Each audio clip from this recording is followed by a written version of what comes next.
family-run restaurants like Usher, Astoria and Palazzo. What they need more than anything else is to get their trade back. The Prime Minister and the Secretary of State for Health know my deep unease with these measures. It comes from having had them in place for so long. I want businesses trading and families together.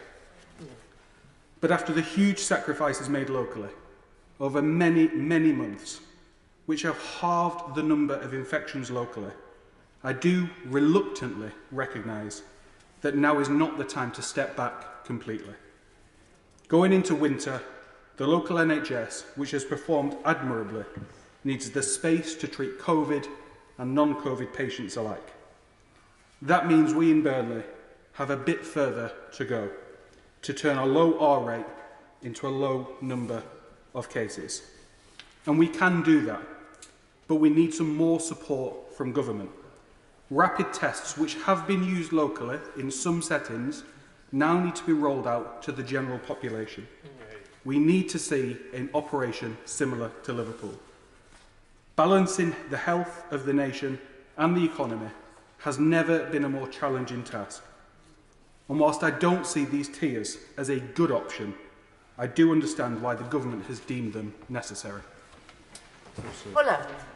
Speaker, a month ago, my reasons for not supporting a second lockdown were that the measures represented a gross overreach of government powers over our basic freedoms, that the tiers provided a more targeted response that needed more time, and that the information provided by government was inadequate and unpersuasive. And I made the following requests of the government: to operationalise rapid testing on a community and venue basis, to put COVID into context with other illnesses so they didn't disappeared in terms of their importance, and to make available to members of Parliament a full assessment of policy consequences before we are asked to make decisions. In the intervening period, the government has indeed progressed on many of these fronts. Thankfully, freedom of communal worship has been restored. Freedom to trade has been substantially restored. More needs to be done on freedom to associate. Rapid testing is being deployed, but more needs to be done, particularly to restore confidence in events, in the travel industry and in theatres. The government has been kind enough at last to give us the criteria and the data on the decisions about restrictions. And we have had a stab at an impact assessment. I have to say to the Minister that the impact assessment has all the hallmarks of an essay crisis, with all possible factors raised, but few of them investigated with any rigour.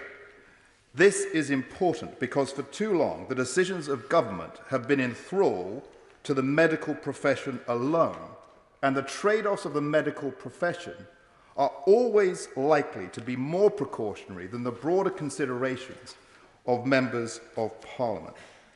But we can work with this to help us inform our future decisions. A month ago, I wrote to constituents to say I'm sure we are all irritated that restrictive measures are being proposed, but irritation is not a sufficient basis for a Member of Parliament to oppose them. We are all irritated that perhaps that some of us have been placed in higher tiers than we should have done. We are irritated that the geographies are broader than we think they should be. We are irritated that the government has, in a sense, put us in a place where we're looking backwards rather than forward. But irritation is not a sufficiency for an alternative policy. We will be able to make tweaks, we'll be able to make suggestions. But I return to my conclusion of a month ago, that the continuation of the tiered approach is the right policy. We must, however, ask the government to challenge clause 311 in its impact assessment, where it talks about the NHS being overwhelmed in terms of the loss of life, that such a scenario is considered intolerable. The best way to do that, Madam Speaker, is through scenarios of hospital occupancy through March being made available. Reminder of the 2-minute target again to get more people in. Greg Smith. Thank you, Madam Deputy Speaker. When we debated the second lockdown, I wrote in my local paper that I had never felt more conflicted when it came to choosing how to vote in that. For locking down the country, restricting people's liberties and freedoms and ability to see their own families was categorically not what I, or I suspect any member of this House, got into politics to do. But I was persuaded by the case that our National Health Service could not become overloaded and overstretched, and voted with the government for that lockdown. And I'm pleased to say that in Buckinghamshire, and I checked with our Chief Executive of Buckinghamshire NHS Healthcare Trust this afternoon, there are currently only 5 COVID patients in critical care beds across our 2 hospitals. And it is with that in mind that I look upon the tiered restrictions that we have in front of us today with some scepticism. And I know that there are no easy answers. I know that whatever ministers decide, they will be criticised for, and there will be tough decisions to be made. And I see my honourable friend, the member for Charnwood, on the Treasury bench. He and I have known each other a long time, and I have no doubt that he takes every decision that he makes, and all health ministers make, with incredible seriousness. But I would like to urge the Treasury bench this evening to look particularly at how we can get that greater granularity into the way we put tiered restrictions into place. Because for my constituents in North Buckinghamshire, we find ourselves in Tier 2, having gone into lockdown 2 from Tier 1. When I look at the government's own interactive map, I see every single part of my constituency's infection rates going down bar 1, and the one that's gone up is only by 3 cases. So my constituents find it very difficult to accept a tiered system where the whole county of Buckinghamshire, where the south touches London and Slough with high infection rates, why North Buckinghamshire should be treated the same as the south of the county. And I really worry about the economic impact. I was with a business owner in my constituency who rents out units to micro businesses over the weekend. And he told me of the 7 or 8 units he has, 4 businesses in those units have gone bust as a result of coronavirus restrictions over the past year. Those are business losses that won't be seen in the data at the moment. And so I appeal to the government, as we have this review, let's have greater local decision making and get these restrictions as small as they possibly can be. Thank you, Madam Deputy Speaker. Now is not the time to turn our backs on what we have achieved in this country. We have sacrificed far too much. We have lost too many lives. We have lost too many jobs, too many businesses to change track now. The government's objective has always been to save as many lives as possible and to protect the NHS. And there is now a light at a very, very dark tunnel. The vaccine is on its way. Testing is improving all the time. And I personally, for one, believe we cannot turn our backs on that strategy. In a constituency like mine, the cities of London and Westminster, we have paid a huge economic price as well as a public health one. And I fear for the future of many hospitality businesses in particular who have paid so much to make their premises COVID secure. And if there's anything I would ask the Treasury bench to do moving forward as we look into these tiers is to consider allowing people from different households to eat inside with the rule of 6, because restaurants have spent a fortune making their premises so safe, and it's so unfair to let them to lose out like this. But the R rate is coming down. The second lockdown did work to bring the R rate down, but it just suppresses it. We're not beating this virus, and we won't until we get a vaccine. You give this virus an inch, it takes a mile. And we see it across Europe. We see it in France, who have just come out of a lockdown, but their restaurants and their bars are staying closed until January. The same in Germany. Spain and Italy are now looking at restrictions. South Korea, the exemplar of how to deal with a pandemic, is now bringing in new restrictions as the infection rate increases when they've opened up their karaoke bars and their nightclubs. So we can't let go now. We've got to keep on going. There is that light. And I do welcome the extra financial support for pubs that was announced today. I certainly welcome the 10 p.m. curfew ending. The Secretary of State knows my views on that. I welcome the fact that shops can now open for longer, but why not on a Sunday? Why is it just Monday to Saturday? People want to shop on a Sunday too, and I have been supporting the Sun newspaper's campaign on that, and I would ask for further consideration. But, Deputy Madam Speaker, we are just there, and we've got to just have that final push so that we can get our lives back to normal and send this virus packing. Extremely important that I speak in this debate today, and as I can see by the callers, many members on this side of the House feel the same. These are the toughest of times, and it is so important that our constituents know we are here representing them, even if they don't always agree with our thinking. Straight out of a full lockdown and then into Tier 3 is not a message any MP wants to give their constituents, but I'm afraid that for the residents of Don Valley and the wider Sheffield City region, last Thursday, this was the news that they received. This last Saturday night, I went for a walk into my hometown of Bawtry, and seeing it locked down is not a good sight. The bars and restaurants closed, and the shops that have not been open for a month looking cold and bare. It saddened me, as I know it will sadden all members in the House. The shops will open this week, but without the bars and restaurants, our high streets in Tier 3 areas will only be half opening. Yet as much as I would like to be in a position where I could abstain from today's proceedings and take no responsibility with these restrictions, I am here to do a job, and that is vote. And after much thought on the matter, I will be voting with the government. I do not do this lightly, and I know many of my constituents will be upset with me. Yet I must do what I believe is right, not what I think will get me the most short-term praise. The government's strategy has always been to reduce the spread of the virus until a vaccine is available. Although I have privately questioned this and suggested different approaches, they have stuck with their plan, and after the news of many new effective vaccines being on the horizon, it looks as though their plan is just about to come good. So what about these restrictions which we are voting on today? Well, as much as I dislike it, with the vaccine just around the corner, to water down the positive effects of the last 4 weeks would be foolhardy. Yet the way in which an area's tier is downgraded is one which I believe the government could better clarify. Ideally, the government would provide exact case rate numbers which would determine which tier an area should lie in. This would strengthen people's resolve in getting the rate down.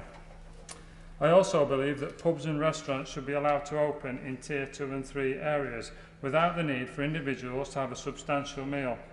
After all, this is not about food in the slightest. It is a way in which we can ensure people remain at their tables and do not mingle with other households. However, if the government does not agree with this, then the best we can all do is unite together by following the guidance.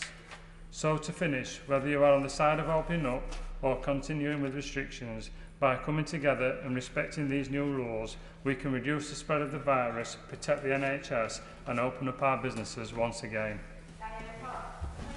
Deputy Speaker, Madam Deputy Speaker, I have struggled like many other MPs over the decision on the new tiering system.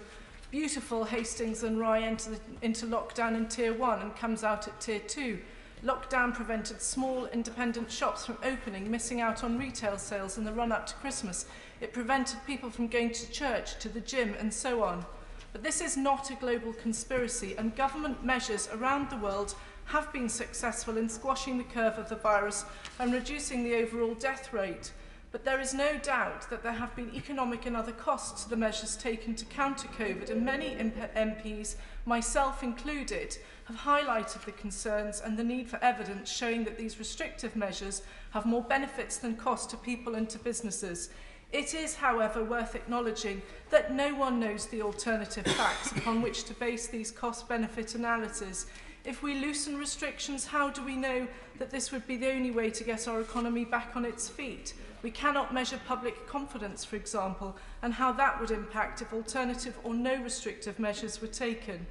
It's clear from what we have seen this year that targeted policies that are balanced, taking into account the spread of the disease and economic costs, are needed. And the Prime Minister has listened and made several specific policy changes, such as extending the 10 p.m. curfew, opening up non-essential retail, for example, which will be a lifeline to small independent shops in Hastings and Rye, in the run-up to Christmas. The government has made considerable adjustments to the tiering recommendations and accordingly less detrimental than it might have been for Hastings and Rye, which finds itself in Tier 2. I do want to highlight hospitality businesses, particularly wet pubs, and I am grateful for the extra support to wet pubs promised today by the Prime Minister. I also want to highlight again freelancers and limited company directors, which have been largely excluded from coronavirus support schemes. The costs of lockdown depend on the scale and type of intervention. There is no doubt that there are benefits from the interventions that our government has been pursuing to repress the virus and mitigate the impacts of COVID, but we shall never have a true grasp of what these benefits are because we don't know what the alternative would have been. What is clear from the restrictions taken is that this government has put a high value on human life. Saving lives comes at a greater economic cost, and this government clearly holds all life as equal, irrespective of age, gender, race, and so on, and that is irreproachable. So on balance, although I rile against the seemingly authoritarian nature of these restrictions, I agree with the government. These COVID measures are needed to reduce infection, subsequent hospitalisation, possible deaths and protect our long-term economy. Speaker, and Mr Deputy Speaker was in his place before, and I know how much he's aching to get back into his beloved Swan with two necks. But he also knows the struggles that I've faced in my constituency of Hyndburn and Haslingden, and indeed across Lancashire. And I'm not going to go through all of our local data, but I am going to quickly mention that we've seen a 45% drop in the past week in Hyndburn, and a drop in the cases in the over 60s. And I really do hope that the Secretary of State, who's now in his place, will understand this and will continue to look that we move down. But what we need is support ploughing into those Tier 3 areas that have been in restrictions for longer than most across the country. And I just want to echo what my honourable friend and member for Newbury said. There is no easy option. The trouble is that this government literally can't do right from wrong. Restrictions mean businesses struggle. If they don't have restrictions and infections go up, they're told they should be stricter. And this comes on to what my honourable member for Aylesbury said. At some point I may have to look a constituent who's lost their job in the eye, or at some point I will have to look at someone who's lost a loved one to this virus. And that's no easy decision for anybody in this chamber. But my hospitality sector is really struggling, and this is something I've been consistently raising. And I do welcome the PM's announcement, but I really think that more support is needed for the pubs and restaurants, especially in the Tier 3 areas, and I'll continue to push for this. Also, something that doesn't make sense to, for example, Tessa Clemson's yoga studio in my patch is why leisure centres can reopen, but private indoor classes can't. So can this also be considered lateral floor tests to give our councils these lateral floor tests, but no resources? We need the army deployment. We need to see what happened in Liverpool, because again, we need the support to move down between tiers, because we have seen restrictions since July, and this is unfair on Hyndburn and Haslingden. I am so proud of my community, but they are fed up, and it is with a heavy heart that I will be supporting the government this evening, because I know that we've come to the last hurdle and we can't give it up now, but it is really with a heavy heart that I am supporting these measures. Thank you, Madam Deputy Speaker. After much soul searching, I will be voting for government tonight, but it has been a difficult decision. I will be voting for government for the following reasons. Firstly, I have always advocated a regional approach as opposed to a national approach, and that is exactly what we are doing. Secondly, the vaccine is close. It is not certain, but it is close. So we should not be jeopardising all of our gains when potentially we have the vaccine within a few months. And then clearly we are coming out of lockdown. So although my constituency will be in Tier 2, and I have lobbied for it to be in Tier 1, the restrictions will be less. However, I would say that I am going to continue to lobby for my constituency to be reviewed and to come out in a lesser tier. And also, once we do roll the vaccine even out to the elderly and the vulnerable, I will be asking for restrictions to go, because we do need to get life back to normal, and we need to be able to manage risks here. We have been very absolute that our only focus is coronavirus, and while clearly we do not want anyone to die or suffer from coronavirus, we do need to think about the implications of what we are doing, not only in terms of the economy, but in terms of non-COVID health issues. And I do think that there are parameters that we can do that analysis, such as with QALYs. One final point I want to make is that I've heard various members on the opposition benches saying that London in some way got special treatment to be in Tier 2. That is absolutely not the case. If you look at the 26th of November, NHS, well, that's exactly what I am looking at. If you see this graph here, Tier 1 there, Tier 2 there, Tier 3 there, London about there. And so please do not represent what is going on. This is way too important to be political. These are people's lives and livelihoods. Thank you.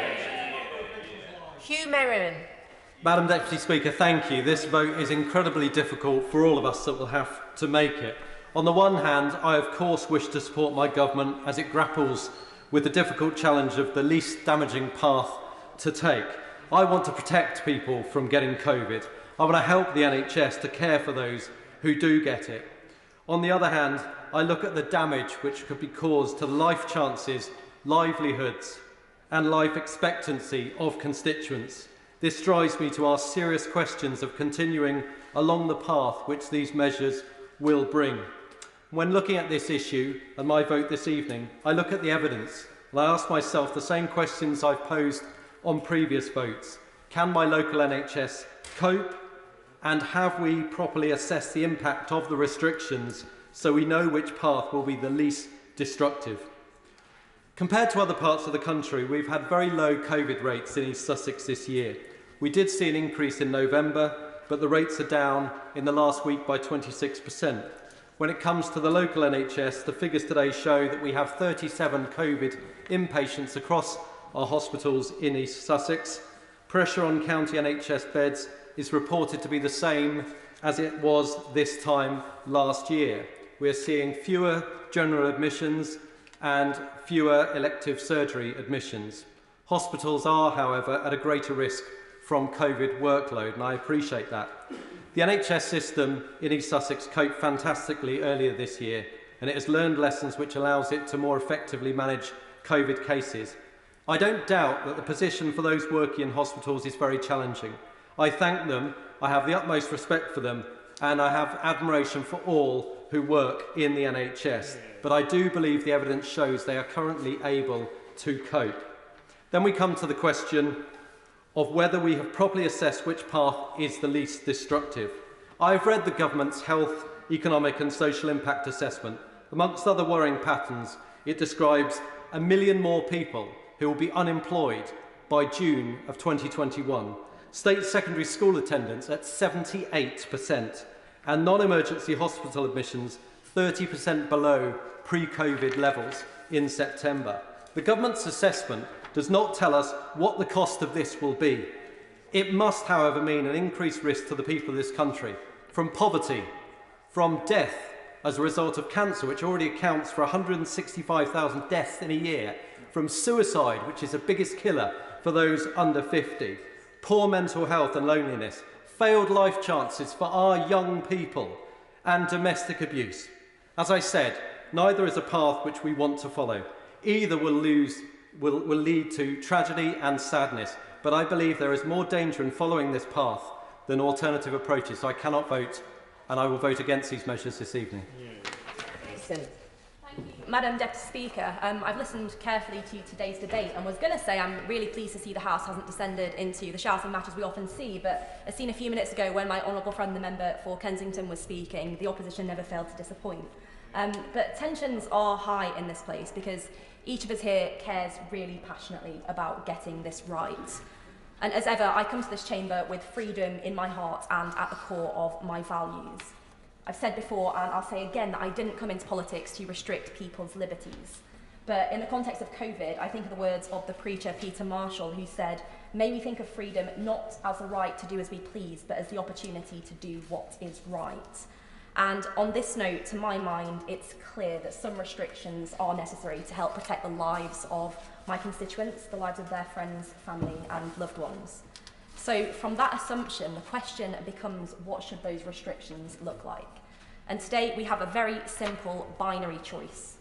Vote for the new tier system or not. But if we choose not to vote for those new tiers, what is the alternative? Because on the table at present, I see only two alternatives. The first is that the harshest national restrictions we've been living with for the past month would continue, devastating businesses and mental well-being across the whole country. Or the other alternative is to end restrictions completely and allow the virus to rip through our communities and see a huge human toll paid for it. So there is the real choice that we face today. With no other alternative on the table and against the backdrop of a devastating global pandemic, with no ideal scenario realistic, the new tier system is the least bad option, and so I will be supporting it today. But I'm supporting the system with two clear caveats that I know ministers have heard loud and clear. Firstly, something I've been raising now for months, and that is the need for a more localised approach. And I've heard a number of colleagues mention this today and mention the success of hyper-localised restrictions in countries like Germany and South Korea, and I believe this is an approach we really must try and replicate.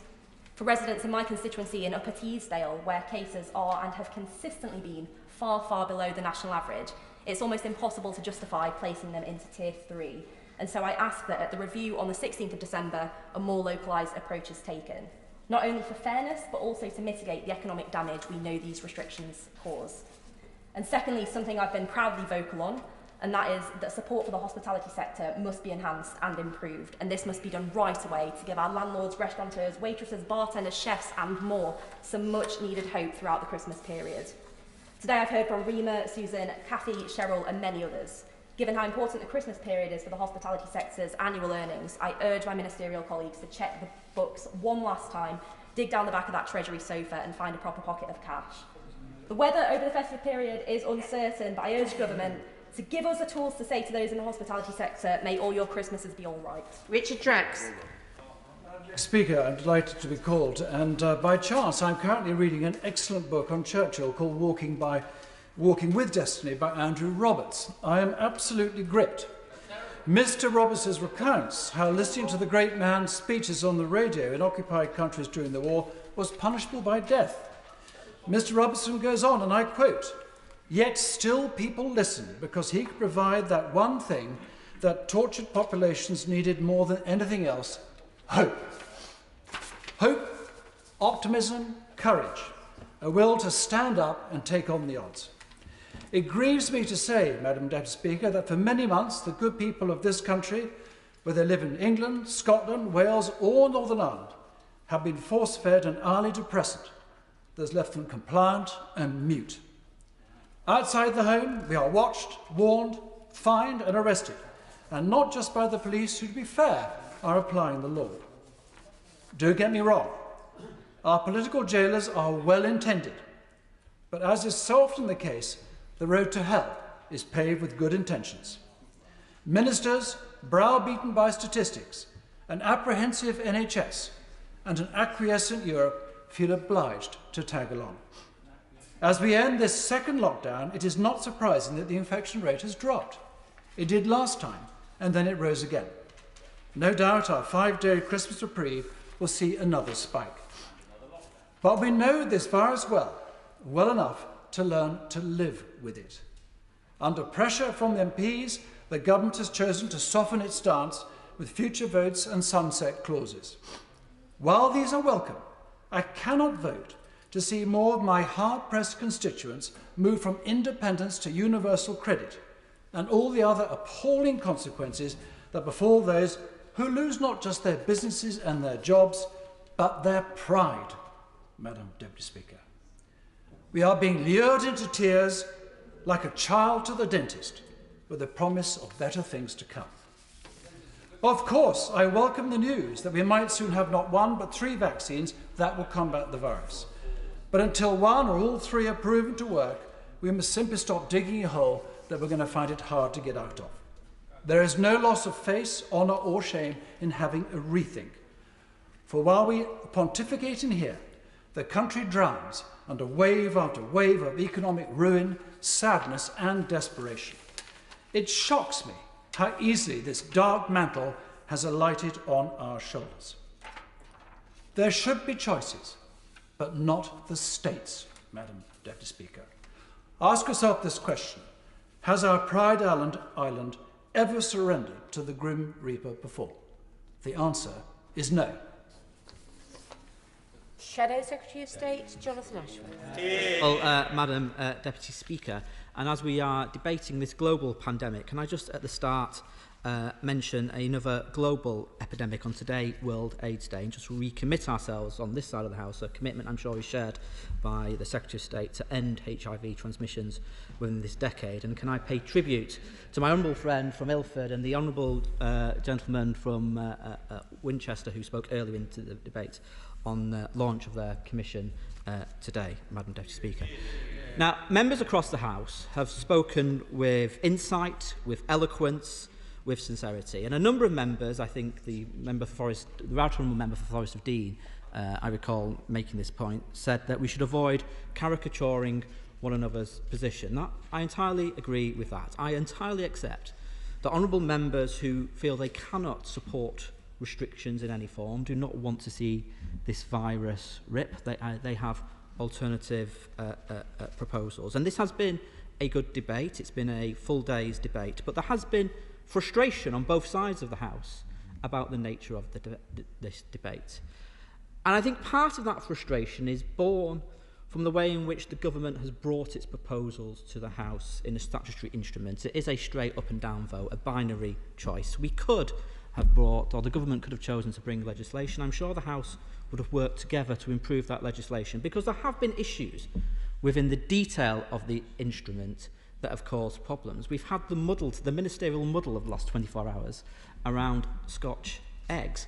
If you look at the details of the instrument, I'm told that a wake is allowed today, but from tomorrow, wakes will not be allowed in Tier 3 areas. So the decisions around wakes will be more restrictive than what is allowed today. I'm sure these anomalies and issues could have been ironed out had the government chosen to bring forward some legislation where we could have worked together across the House and put down amendments to that legislation. Now, at root, this has been a debate about freedoms, and I commend the honourable gentleman from Altrincham for his speech early on in the debate about freedoms, but also about how we balance risk. And I think this is what the honourable lady from Bishop Auckland a moment ago was alluding to.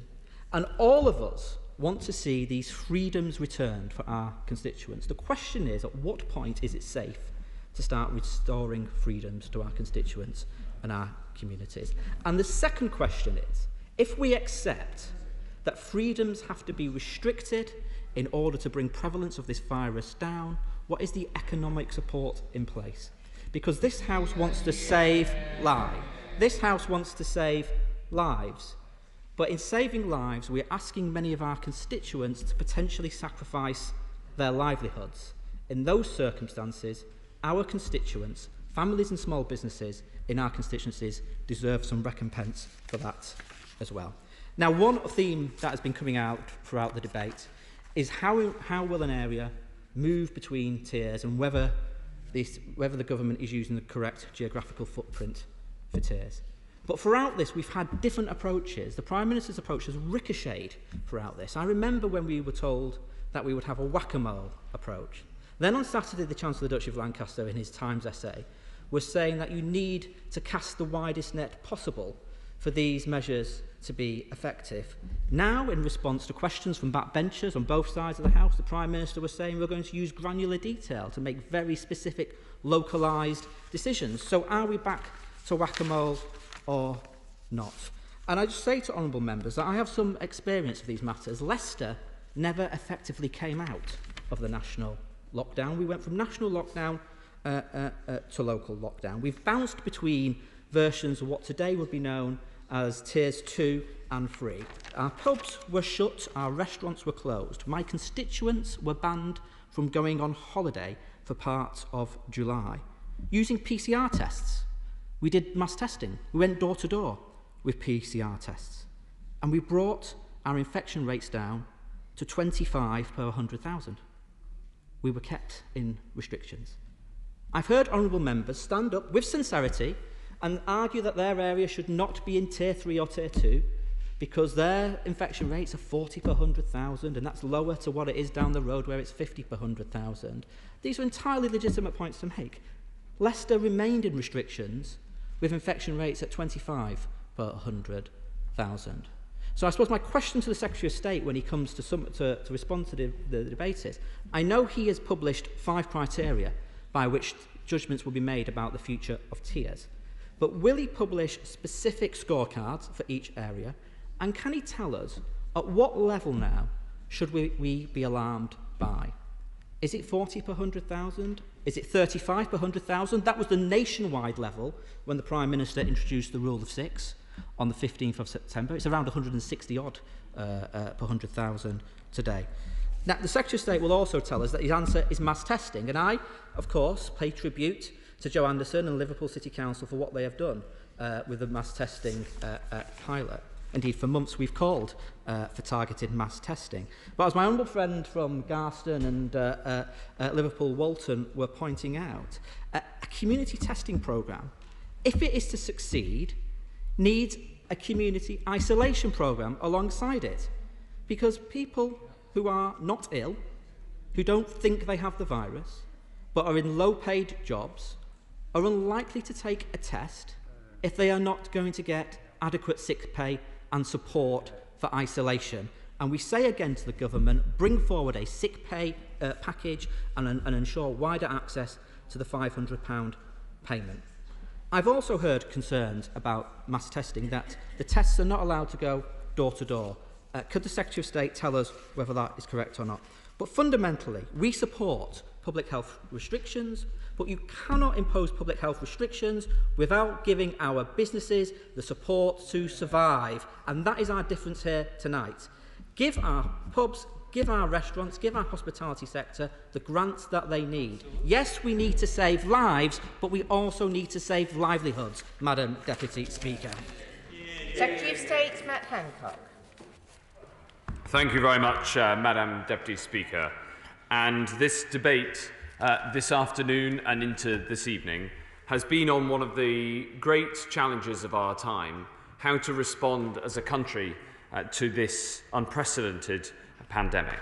And our response to coronavirus has forced us, each and every one of us in this House, to wrestle with fundamental questions of life and of liberty, and to take measures and support measures that nobody would ever want in our liberal democracy.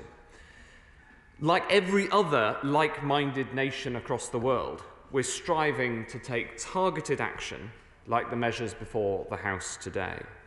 And it is striking that the measures that we take in this country and the measures in these regulations before the House are similar in kind and seek to strike the same balance as measures in similar countries the world over. Like every like-minded nation, we face the same challenges because this is a global challenge of this global pandemic. We seek the balance between our historic rights and our moral duty to keep one another safe. And it's not just about keeping ourselves safe. Because of the nature of this virus, it's about the importance of keeping others safe by our own actions too. And Madam Deputy Speaker, nobody wants to go into another national lockdown. As a lover of freedom, these restrictions bring me no joy. But nor can we throw away all the work that we've done together to get this virus under control. With the winter ahead, with the problems that always brings, and with the virus still at large, we must maintain our vigilance. Now, thanks to the incredible hard work and the sacrifices that people have made over the past 4 weeks, we can see that this virus is coming under control, the rates of infection are coming down, and in some parts of the country are coming down sharply. Will my honourable friend give way? I will give way. I thank the Secretary of State very much indeed, and he will know that tomorrow Warrington moves from Tier 3 to Tier 2. At the start of the lockdown, we had case rates of more than 450 per 100,000.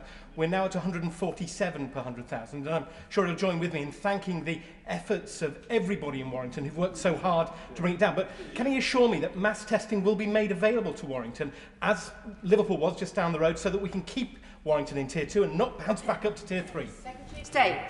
Yes, I was going to say he need just ask, but I think he did, Madam Deputy Speaker, and I will ensure that the national team and his local team at Warrington Council are put in touch right away if they're not in touch already, because we're extending the availability of mass testing throughout Tier 3 and throughout the wider area close to Liverpool, which Warrington has been in Tier 3 restrictions with until we went into national lockdown. And I'm sure that he'll agree with me, and the experience of Warrington as well as Liverpool shows, that we can afford to let up a little. We just can't afford to let up a lot. And let that be the message that goes out from this House. We know through repeat experience what happens if this virus gets out of control. If it gets out of control, it grows exponentially, hospitals come under pressure, and people die. And, Madam Deputy Speaker, this isn't just speculation. It's a fact that has affected thousands of families, including my own. We talk a lot of the outbreak in Liverpool and how that great city has had a terrible outbreak and got it under control. This means more to me than I can say, because last month my step-grandfather, Derek, caught COVID there, and on the 18th of November, he died. In my family, as in so many others, we've lost a loving husband, a father, a grandfather to this awful disease. So from the bottom of my heart, I want to say thank you to everyone in Liverpool for getting this awful virus under control. It's down by 4/5 in Liverpool. That's what we can do if we work together in a spirit of common humanity. We've got to beat this, Madam Deputy Speaker. We've got to beat it together. And I know that there are costs to the actions that we take. Of course I know that. But let's not forget the impact of COVID itself. The health impacts. People don't live with COVID. We can't learn to live with COVID. People die with COVID. But also the economic impact directly from COVID. If you have to self-isolate, if your contacts have to self-isolate, that itself has an adverse impact on services in the economy. And I understand why people are frustrated that it's impossible to put figures on the economic impacts, but they are uncertain, and we are dealing with a pandemic that leads to so much uncertainty. The tiered system, in a moment, the tiered system is designed specifically to be the best proportionate response that we can bring together with a minimum measures necessary to get the virus under control when it's too high, yet the fewer measures where prevalence is too low. The only alternative is a national set of measures where measures would have to be calibrated to bring the virus under control where it is high and rising, like it is in Kent right now. And that is the principle behind the tiered system and why it's the best way forward this winter. I'll give way. Can I thank the Secretary of State for giving way? And can I offer my condolence and say how sorry I am to hear of the loss in his family? But can I ask him also, what about the people who die as the unintended consequences of COVID, maybe through cancer or heart disease, and people have not been seen quickly enough or have not come forward? What is he doing to put that right? Absolutely. And the honourable member, also from Merseyside, makes an important point, and it's absolutely clear, that it's absolutely undoubtedly clear that the best way to preserve life of those who suffer from diseases that are not COVID is to keep COVID under control. Everybody will confirm that if they work in an NHS hospital, because the pressures on the NHS from COVID make it harder to treat cancer. And in this second outbreak, we have successfully managed to keep cancer services going at over 100% of their normal last year in many areas, thanks to the hard work of the NHS. We've put in, and I'll give way. I'm extremely grateful to my honourable friend. He's right, of course, that measured controls and restrictions are necessary to defeat this disease. But will he confirm that these tiers are not set in stone? The review in December will, in the words of a letter he sent to me today, areas will be considered within counties on their merits, and action will be taken accordingly to ease those restrictions where possible.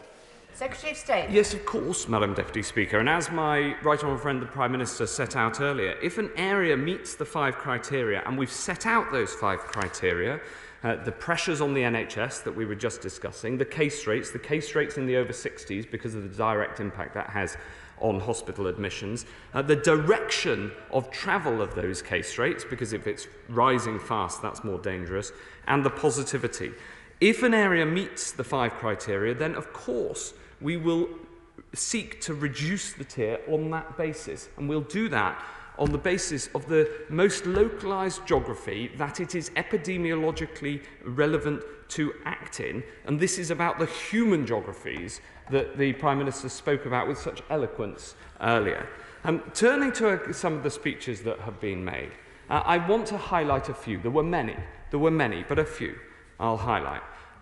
Firstly, the Right Honourable Member, the member for Harwich, gave a wise speech talking about how there is no alternative. This phrase that there's no alternative came up again. For instance, my honourable friend from Hastings and Rye, the member for Leeds Central talked of the uncertainty in decision-making. And that wasn't meant as a criticism, it was meant as a description. And it's something that I and those of us with the burden of decision-making in this pandemic know only too well. But there are facts, he said, including the power of vaccination, and on that he is absolutely right. There are a number of excellent speeches from across the House, both in favour and against this action. I understand that reasonable people are having different views on what are very difficult decisions. My right honourable friend from South Northamptonshire talked about the lesser of evils, and many talked about the challenges of the decisions ahead of us not being easy because none are straightforward. As my honourable friend from Bexhill and Battle said, it is about choosing the least damaging course to take. I want to pay particular tribute to some of the newer members of this House, including my honourable friends from the Don Valley and Hyndburn, who made impassioned pleas in support of the government, but saying that it is not about doing what will win short-term popularity, but doing what is right. And that is the approach that we seek to take. Others asked about publication of more data in real time. The challenge is that we publish data on the day that it comes to us. However, it takes a few days to get all of the results in, and therefore to know the true trajectory of the disease. So there is a natural and unavoidable gap between getting the full data and the time that we're in now. That's why we look at the data from up to 4 days ago, because after that date it can increase. I want to turn and just spend a minute on hospitality and the hospitality sector, because many honourable and right honourable colleagues made points about the hospitality sector. My heart goes out to those in the hospitality sector. The Prime Minister has set out more support for wet pubs, and rightly so. The hospitality sector has benefited from more support from this government in this pandemic than any other sector. And overall, the economic support provided by this government has been set out by the IMF as one of the most generous packages in the world, because we cannot support and protect all jobs, but we seek to protect as many jobs as we can, because we can protect jobs as well as protecting lives. That is the goal. We cannot protect all lives, we cannot protect all jobs, but we seek to protect them both. If I may, Madam Deputy Speaker, before I come to a close, I just want to say something about something that my honourable friend for Bishop Auckland said. She said, we do what is right. We have the right not to do what we please, but what is right. And in a pandemic, that is true of us all. It's true of every individual who has to choose how we act. For the restrictions in these measures are not what everybody should push the boundaries of, but are the limits up to which we should go, because everybody has within ourselves the ability to stop the passing on of this virus to others. And she made this point clearly struggling with the restrictions on liberty on which we vote tonight, but clearly coming to the view that these are a lesser restriction than those we live under today, and they are a necessary restriction in order to protect life, because the consequences of inaction would be far worse than the consequences of these actions. And voting against these restrictions tonight is, in fact, a vote to allow the entire system to lapse tomorrow. And I know every member of this House wants to control the virus, and no one wants to see the NHS overwhelmed. So support the motion to protect the NHS. Support the motion to back the nurses that we all clapped in the spring. Support the motion to back the doctors working on our wards every night. Support the motion to back the teachers who are working so hard to keep our schools open, and to back the care workers looking after the most vulnerable. And support this motion to back the businesses that don't want another national lockdown, because that would be the only alternative. By voting for this motion, you are supporting all these people and the public who want to see us act together. And I can honestly tell you, Madam Deputy Speaker, from all my experience this terrible year, this proposal draws on all the lessons and all the learnings from our experience. We've come so far in our fight against this virus. We're on the cusp of the scientific breakthroughs and the vaccines and the community testing that will let us cast aside the curbs that it demands. The end is in sight. The measures are temporary, time-limited, but they're no less necessary for that.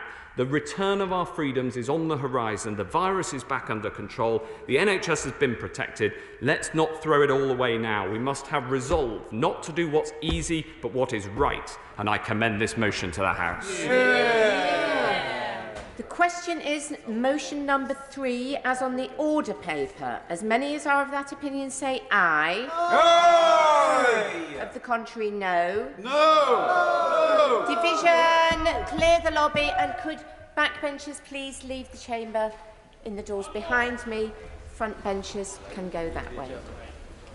This way, backbenchers.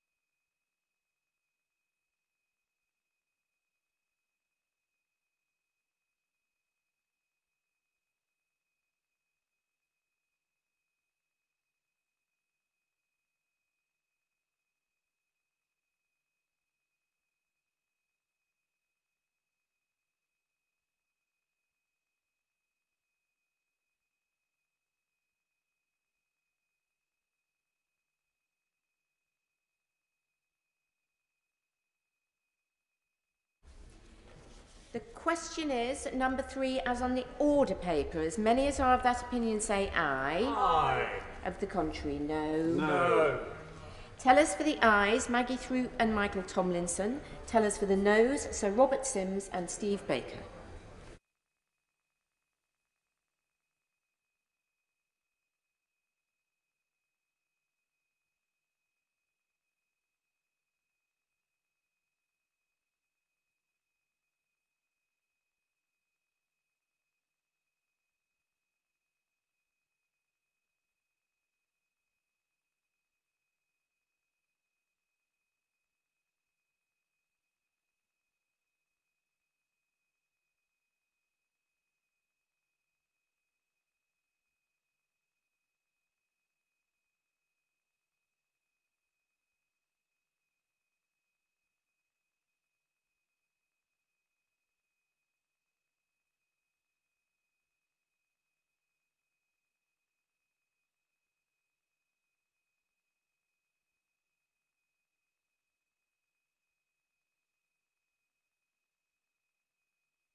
Lock the doors.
Order.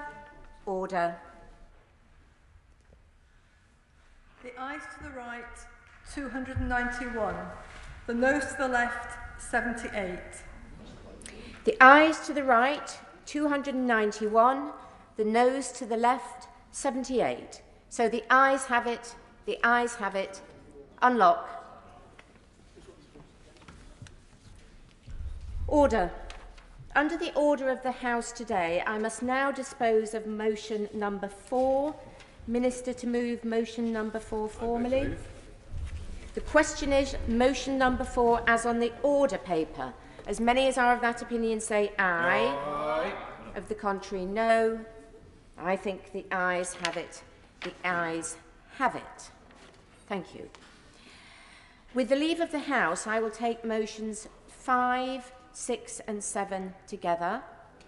That is exiting, for number 5, exiting the European Union animals. Number 6, exiting the European Union agriculture. Number 7, exiting the European Union family law. Minister to move. I beg to move. The question is as on the order paper. As many as are of that opinion say aye. Aye. Of the contrary, no. I think the ayes have it. The ayes have it. We now come to motion number 8, exiting the European Union food. Minister to move. To move. Yeah. The question is as on the order paper. As many as are of that opinion say aye. Aye. Of the contrary, no. No. The division is deferred until tomorrow. Thank you. We now come to petition Patricia Gibson. Thank you, Madam Deputy Speaker. To the House of Commons, the petition of residents of the constituency of North Ayrshire and Arran declares that there is urgent need for around 3 million people who have been completely overlooked by the UK Government support package for the COVID-19 pandemic. Further declares that it is alarming that despite the Chancellor's recent response to changing circumstances, his winter economic plan continues to exclude people who already could not access the Government's financial support schemes. Further, that it is an injustice to the millions of workers who have been thrown into hardship that the Government promised that no one would be left behind. Further, that the Government's commitment that it would not stop trying to find ways to support people and businesses now sounds hollow in the ears of 3 million people, the self-employed, freelance workers, the newly employed as of March this year, and limited company directors, who are excluded from any and all support and are now in their 8th month with no financial assistance. And further, that there is deep concern that despite repeated arguments about the gaps in support that they should be addressed, the UK Government has still failed to address this injustice. The petitioners therefore request that the House of Commons urge the Government to bring forward additional measures to support the 3 million who have been unfairly excluded from UK Government support. And the petitioners remain, etc. Petition, support for people excluded from COVID-19 measures. Thank you. I beg to move that House do now adjourn. The question is that this House do now adjourn. Steve Brown. Thank you very much, Madam Deputy Speaker, and thank you through you to Mr Speaker himself for granting what is a very special adjournment debate on the launch of the HIV Commission, falling as it does on this World AIDS Day. I'm very grateful. World AIDS Day is a campaigning moment. You know, it's a day when we wear a red ribbon, and on this World AIDS Day when we launch the final report from the HIV Commission. And that's very much how I viewed it when I was the Public Health Minister. But actually, World AIDS Day is a day of remembrance and reflection. Terry Higgins, who obviously gave his name to the Terence Higgins Trust, was of course one of the first people in the UK to die of an AIDS-related illness. He was just 37 years of age in July 1982, just across the bridge from here in St Thomas's Hospital. And of course he was to be followed by many more.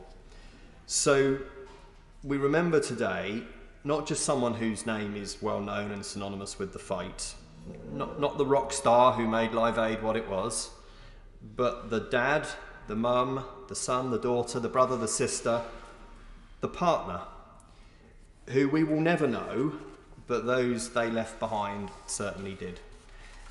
And we pay tribute to the activists, the HIV activists, many who are still with us, too many who are not, that have never given up in their pursuit of better treatment for HIV, maybe one day a cure, an end to new transmissions, improved services, and the fight against the dreaded HIV stigma, which still persists. So I think the best way we can honour all of these people, Madam Deputy Speaker, is to refocus our efforts and end new cases of HIV by 2030. And it just so happens, Madam Deputy Speaker, that today we have a plan to do just that. So, in 1986, I was 1 year into secondary school when AIDS touched down, and no one can forget seeing the Tombstone advert, never mind the iceberg version, which was actually more scary, of the Don't Die of Ignorance campaign, and the raspy, menacing voiceover provided by the wonderful John Hurt. And I just want, if I may, to read out the opening words of that TV commercial. It said this, it said, "There is now a danger that has become a threat to us all. It is a deadly disease and there is no known cure. Anyone can get it, man or woman. So far, it's been confined to small groups, but it's spreading." Sound familiar? You know, back in 1986, AIDS seemed to be a threat which would overwhelm us. Also familiar. And those words of John Hurt that I read out, and those adverts, terrified a nation. And they were meant to. I would argue the most successful public health message in our history, until perhaps stay at home, protect the NHS, save lives.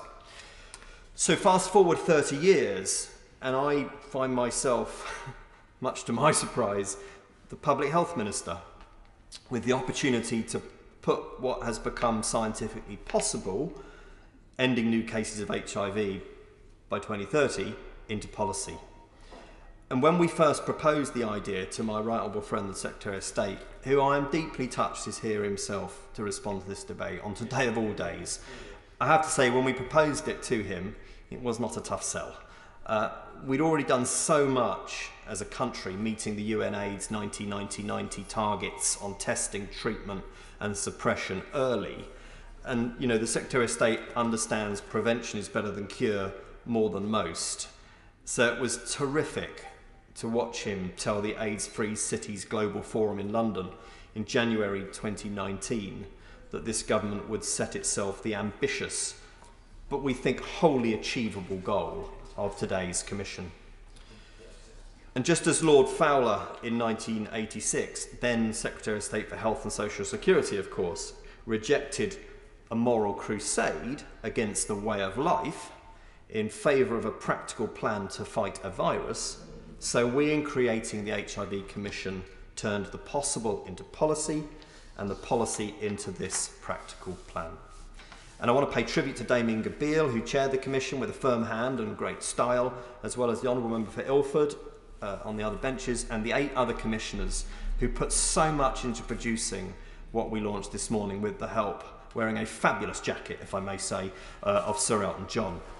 Also, the 3 CEOs that have made this possible, Ian Green of Terence Higgins Trust, Deborah Gold of the National AIDS Trust, and Anne Aslett of the Elton John AIDS Foundation. Thank you so much.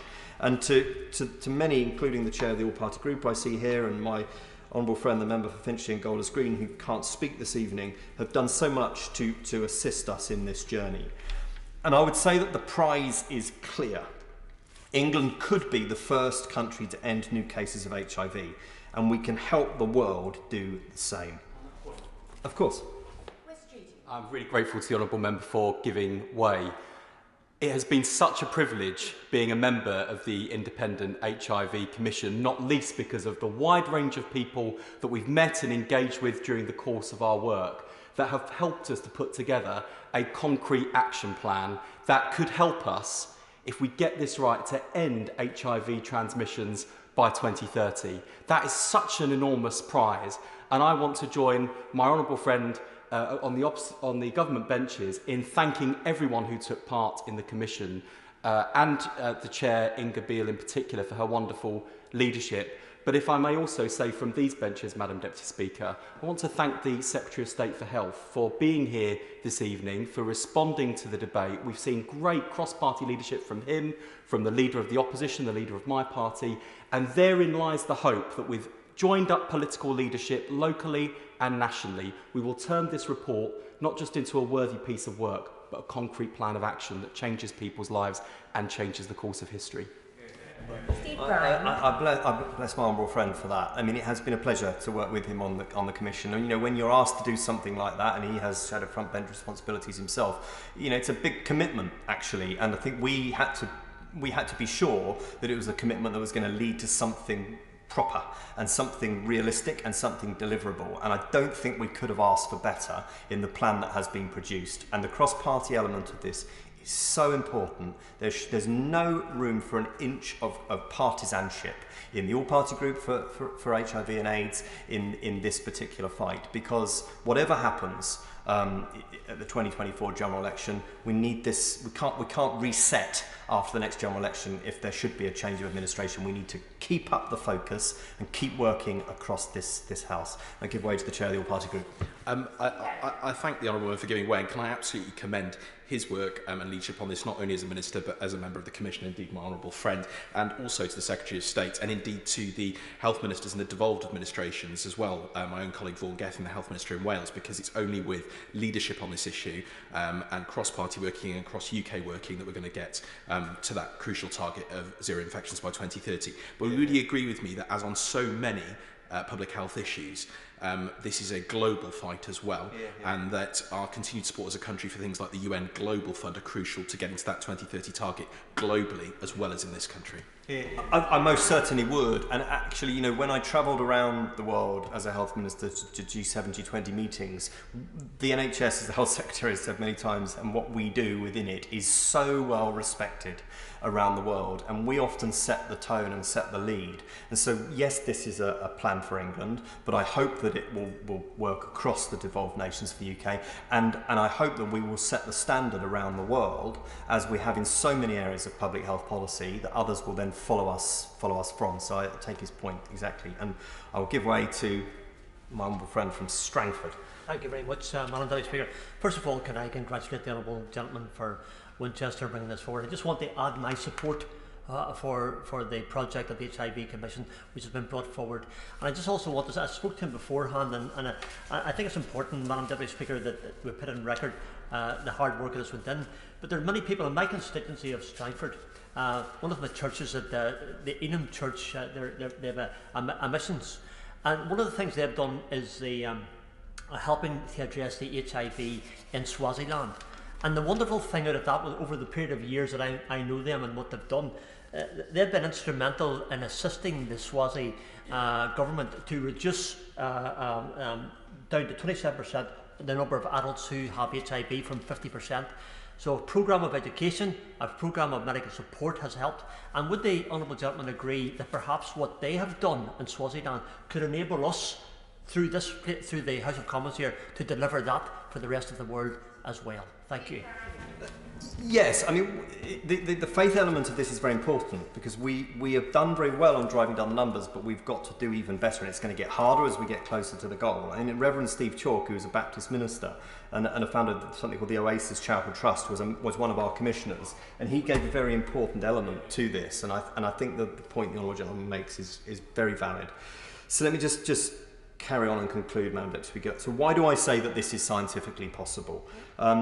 So obviously, while an HIV diagnosis is notification of a serious condition, these days it is not the death sentence. It once was, thank goodness, and many understand it to be. An end is therefore in sight. I mean, treatment has come such a long way. So people on the right treatment have their viral load suppressed, meaning someone cannot pass on HIV. This, frankly, was a game changer. Overwhelmingly, people in England and the UK now know their HIV status. Of the 106,000 people with HIV in our country today, 94% know they are HIV positive. 98% are on treatment, and nearly all of those are virally suppressed and therefore cannot pass it on. In addition, we have a wonder drug, PrEP, taken by people who are HIV negative, and it stops transmission during sexual intercourse. So the PrEP impact trial data comes out in the new year, but we know already it is a massive success, and I hope I'm proved right with that assertion. My right honourable friend on the front bench made the drug readily available, free on the NHS. That was important, and while that took a little longer than it might, and legal challenges notwithstanding, let's not dwell on old ground. Just let's ensure that all communities that can benefit from it know about its virtues and know about its availability. If we're to get the benefits of PrEP to all who need it, HIV testing is needed in GP surgeries, in pharmacies, and even mentioning such, I refer the House to my register of interests, termination clinics and gender clinics, and much more besides. And then PrEP prescribing powers need to be given to each of these bodies. Again, it can be done, we just need the will to do it. I commend the PrEP Protects campaign, focused on black African women and men. If we can get take up in other communities, as there have been in the gay and bisexual men, we are changing lives and we are saving money. So thank you to the Terence Higgins Trust, the National AIDS, I Want PrEP Now, who lobbied me heavily as a minister, and Prepster for their amazing campaigns on the issue. And then very briefly, Owen will just give Wakes. Thank him very much for giving way. Does he commend the efforts of community groups who are going out and selling that message to their own communities as well, such as those who work for Waverley Care in Glasgow and the Hoop and Win Health and Wellbeing Project, who are making sure that that message gets out into the community? Absolutely. The big society groups have been so important to the work of this commission. We've heard from many of them, and I know they're very important north of the border, so I thank her for putting them on the record. So with the cavalry, that's the science in place. With the policy agreed, we needed this practical plan. So for 18 months, the Commission has met, it's listened, it's learned, it's deliberated, and our recommendations are clear. So I'll just close with a few of them. One, let's get new instances and the number of people undiagnosed down by 80% by 2025. This is the first benchmark. While most of these will be in communities we already work with to reduce HIV transmissions, the last 20% most likely do not, and they will be hard to find, but the rewards will be great. Secondly, we want ministers to report to Parliament annually on the 2025 target and the 2030 goal. This will focus minds and track progress. To make these kinds of advances, we need the promised HIV action plan in very short order. And thirdly, HIV testing, this is the crucial bit. HIV testing must become normalised in the system. No longer should 250,000 people go to a sexual health clinic and not be offered a test. But we must go so much further. When you present at A&E, when you register with a GP, the NHS or otherwise is taking blood, and an HIV test must be carried out. So not opt-in, but opt-out. The default assumption is that it will happen. And we know that that can happen. Maternity services have shown it's possible. Midwives test in non-judgmental settings pregnant women for HIV, and there's a 99% take-up and therefore near zero vertical transmissions to newborn babies. And this could be the same elsewhere if we get this right, but there are many challenges to do that. The funding is with local government, the testing needs to happen in primary care, as well as secondary, but it's all possible with political will. In short, Madam Deputy Speaker, it's a policy of test, test, test. And if ever there was a time when we can successfully land that message, it is surely at the end of this ghastly 2020. So underneath these recommendations lies a 20-point action plan to bring all of this to life. I think rarely has a commission been presented with such an implementation-friendly set of actions. If the government is minded, and it has one or two other things on its plate right now, it could do a lot worse than copy and paste our findings into the first draft of this aforementioned HIV action plan. Each action is assessed for its impact on health inequalities and its contribution to fighting stigma. It looks to everyone who is and could be affected by HIV, and that was important to us. And we're not denying that some of this will require investment, but I think it's investment worth making because, bluntly, it will change and save lives, and we've shown how to do that after the government asked us to. And if the moral case doesn't persuade people listening to this debate, hard cash might. Modelling by the Elton John AIDS Foundation found over £200,000 in future healthcare costs was saved per person who was diagnosed and linked into the right treatment and care. So, not unlike the dynamic we face in cancer care, early diagnosis is the magic key in HIV as well. And finally, to the wider sector, I say this. I hope we've done you proud in our work with the HIV Commission. You got us here. We now need to come together to get this done. And to my colleagues who are in the House tonight and listening elsewhere, who will join us in campaigning for exactly what we're asking, I say many thanks in advance. We will be in contact. So, Madam Deputy Speaker, we could end HIV transmission on our watch. How amazing would that be to that 12-year-old schoolboy and many others who saw that advert in 1986? Let's not pass up the opportunity, and with this man as Secretary of State, I don't think we will. Thank you very much. Secretary of State, Matt Hancock. Thank you very much, Madam Deputy Speaker. And just a few minutes ago at this dispatch box, I was here to update the House on the national effort to fight the new pandemic of our times. And as we grapple with this one pandemic of coronavirus, so too today we need to look at both the progress we've made and the progress still needed, and mourn the loss of those who've been taken from us, and redouble our efforts in our fight against another killer pandemic of HIV. Just like coronavirus, HIV was a challenge for humanity that at times, and especially early on, seemed almost impossible to surmount. But thanks to the ingenuity of scientists and the compassion of healthcare professionals and the determination of people living with HIV and their loved ones, we've made so much progress against this disease. So today on World AIDS Day, let us all commit across this House and in all parts of our country to standing firm against the disease that threatens us, and commit that we will give it no ground. I'd like to thank my honourable friend, the member for Winchester, for securing this debate. He worked tirelessly on this issue when he was a ministerial colleague, brilliant public health minister. And I want to tell you, in all honesty, he was absolutely pivotal to so many of the achievements and aspirations that we're discussing today. Without him, I wonder if the 2030 commitment could have been made. We should all be grateful for his dedicated work in office and his continued powerful advocacy. He mentioned the Don't Die of Ignorance campaign.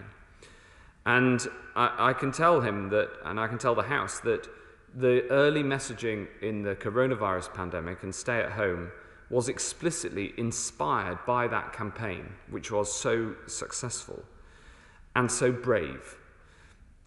Every day when I walk into my department, I walk past a list of my predecessors on the wall, and I feel honoured to follow in the footsteps of Lord Fowler, who did so much to tackle this pernicious virus, and in particular, who took a view and a judgment that we must face it on the basis of compassion and science, and that was central to the decision this country took all those years ago, and I'm glad to say we've followed it ever since. And we've made significant progress since those dark days when, as my honourable friend said, HIV was a death sentence for so many. Now, if diagnosed early and with access to appropriate treatments, the majority of people with HIV in this country can have a life expectancy that's close to normal.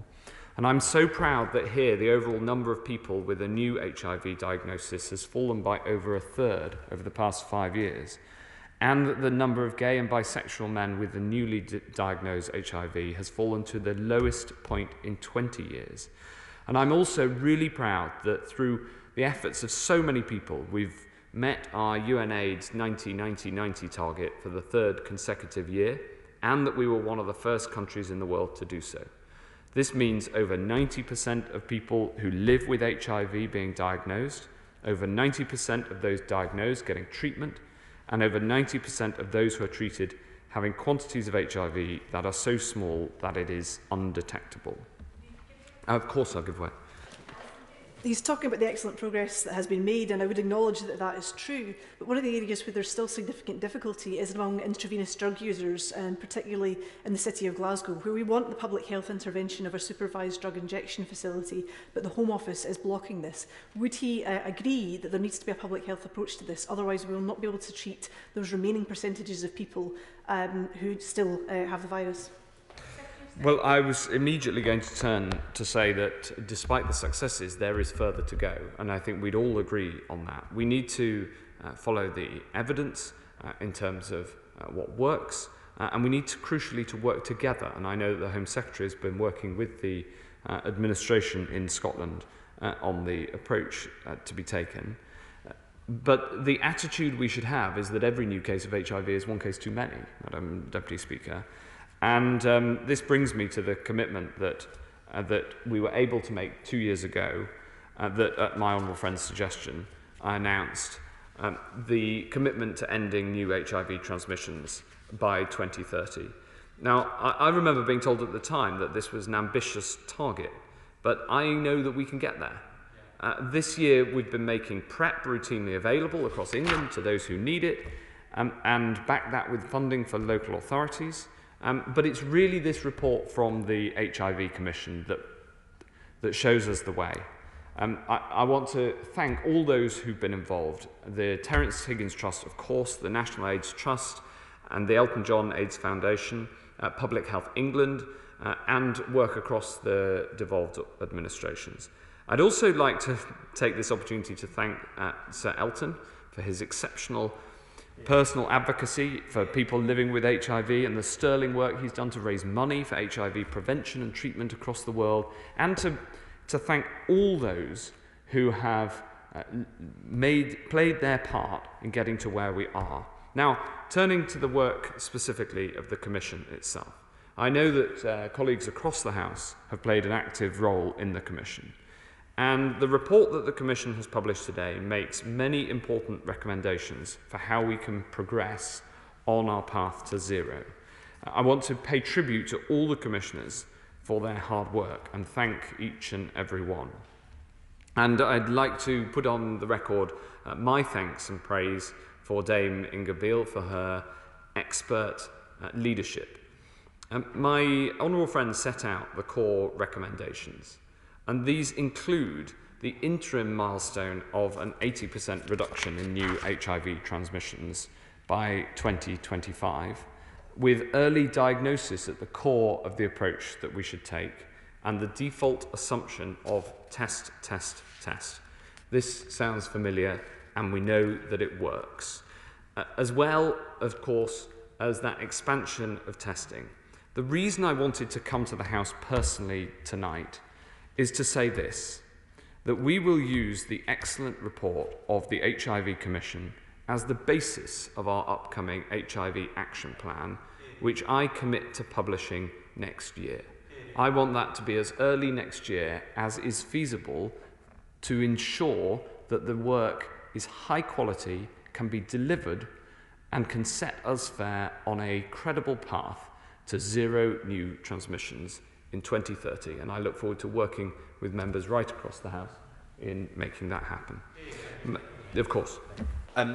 Can I, on behalf of the All-Party Group, thank the Secretary of State for that commitment? It's absolutely crucial, and I know it'll be welcomed by myself and my predecessor who can't speak. Would the Secretary of State also commit to doing all we can as a country and working with his colleagues at the FCDO and elsewhere, not only to ensure our commitments globally are met in terms of the UN Global Fund, but also the world-beating research that goes on places like IAVI at Imperial College, which is not only leading the way towards treatments and vaccines for HIV, but also for so many other infectious diseases, including COVID?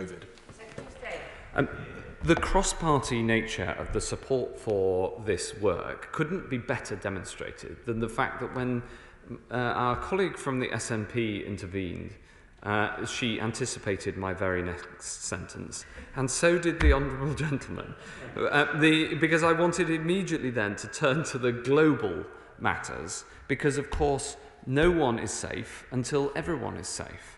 And if we learned anything this year, we've learned that. It's also that we need to work on shared solutions together and across the world, and we as a country will lean into the global efforts to tackle HIV and AIDS, as we have done under governments of all persuasions over the last 2.5 decades. I thank the Secretary of State for giving way. In the intervention to the Honourable Gentleman from Winchester, I referred to the good work that's been done in Swaziland. And from a global point of view, I'm just wondering, would that be something that the Secretary of State would be able to make contact with them and see how they reduce the numbers as well? Well, I'd be very happy to ensure that that happens and to work with the Honourable Gentleman on a subject that I know that is close to his heart. And I want to just reiterate that over the last, as I say, 3.5 decades, we have here in the UK played our part in supporting efforts right around the world. I'm proud that we're the world's second largest donor to the Global Fund, which is reallocating up to $1 billion to support prevention and treatment of HIV and other threats to global public health during the pandemic. And we've got to make sure that this work goes on even in the clutches of another public health emergency. It is absolutely critical that we don't let up, because we can't let one virus undo the progress that we're making in fighting another. So, Madam Deputy Speaker, today is a day to look back and to remember those that we've lost to HIV.